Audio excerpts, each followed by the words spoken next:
For 3 years, Mia was the quiet one in the office, the dependable one, the one who stayed late when everyone else clocked out at 5, the one who fixed other people's mistakes without asking for credit. She made the coffee when the machine broke. She covered shifts when people mysteriously got sick. She took notes in meetings she wasn't invited to, just in case they were needed. No one thanked her. Her name was often left off project reports, even when she was the backbone behind them. When promotions were discussed, her name never came up. They'd say she's great, but not really leadership material, they'd say behind closed doors. She heard them, she remembered. At best, she was invisible. At worst, she was exploited. Greg, the manager, took full advantage of that. Greg strutted around the office like he owned the place.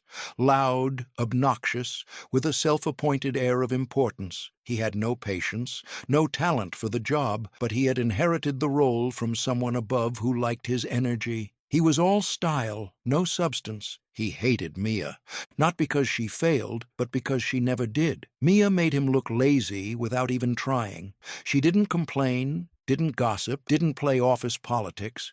She just outperformed everyone quietly, and it drove Greg insane. Mia, maybe if you smiled more, the interns wouldn't be so afraid of you. Mia, you're smart, but you make things too complicated.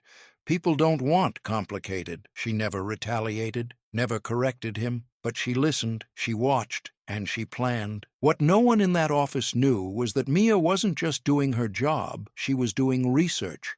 Every document Greg botched, she archived.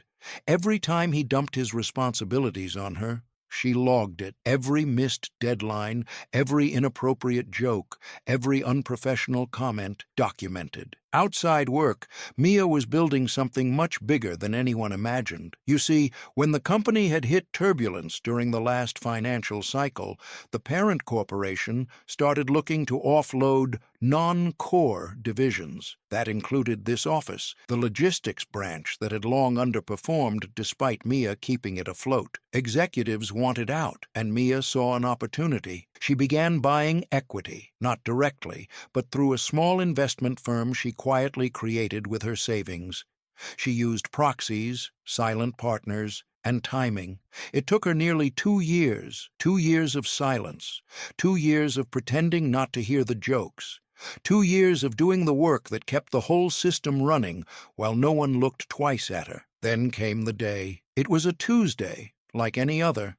People hovered around the coffee machine, joking about someone's failed presentation. Mia arrived early as always, reviewed contracts, flagged 2 critical billing issues, and sent out her morning summary. At 10:32 a.m., Greg stormed onto the floor, red-faced, papers in hand. "Mia," he barked, "my office. Now." The entire office went quiet. She stood, calm as ever, and approached.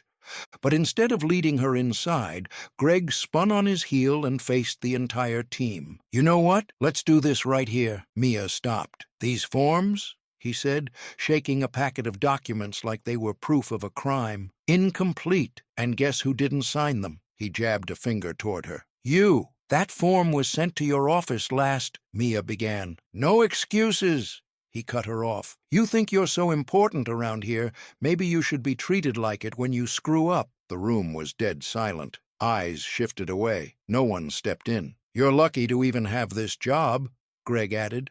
"Half the people here could replace you in a week." Mia's expression didn't change. Instead, she reached into her bag and pulled out a black folder. She placed it on the nearest desk. "This," she said, "is a purchase agreement." Greg blinked. "What?" "Effective as of this morning," she continued. "I'm the majority shareholder of this company. I own it." Laughter bubbled up from Greg, but it was nervous, confused. "This isn't legal." "You? You bought the company?" Mia nodded. "You would have known if you'd read the memos I sent or attended the shareholder briefing." She turned toward the room. "I've been acquiring equity for 2 years, quietly, strategically. When the parent company decided to divest, I made a formal offer. They accepted." Dead silence. "You bought the office?" someone whispered. "No," Mia said. "I bought the entire logistics branch. This building, our division, All of it. She looked back at Greg. So, yes, I bought the company? Greg stammered. You can't just— I can, she interrupted. And I did. And starting today, I'm cleaning house. You should start packing your things. Security didn't take long. Greg left without saying another word. No one stopped him. The rest of the office stood frozen. Mia didn't say much after that. She simply walked to the manager's office, now hers, and closed the door. Inside, she logged into the system with her new credentials and began reviewing policies, one by one. Over the next few days, she instituted changes, not wild, flashy changes, but humane ones. Fair ones. Lunch breaks were reinstated. Salaries were reviewed and adjusted. Interns were given stipends. Overtime became optional, not coerced. Mia restructured the review system so promotions were based on results, not friendships. She met with each team individually, listened more than she spoke. Some employees were hesitant, afraid. Others were grateful. A few couldn't handle the change and left. She let them. By the third week, things started to settle. There was less tension in the air. People lingered after meetings not to gossip, but to ask questions. Employees brought her ideas, and she listened. One afternoon, a young analyst named Priya approached her. "Can I just say something?" she asked, nervous. Mia nodded. "I've worked in 3 companies. I've never seen a boss fire the manager and still smile like that the next day." Mia smiled gently. "Greg fired himself. I just signed the paperwork." The team laughed, and for the first time in months, the office felt alive. But Mia never gloated. She didn't plaster her name on the building. She didn't rearrange the furniture or build a shrine to herself in the lobby. She just did the work. Every day, on time, with respect. And now, for the first time, people respected her back. She went home at 5. No one questioned it.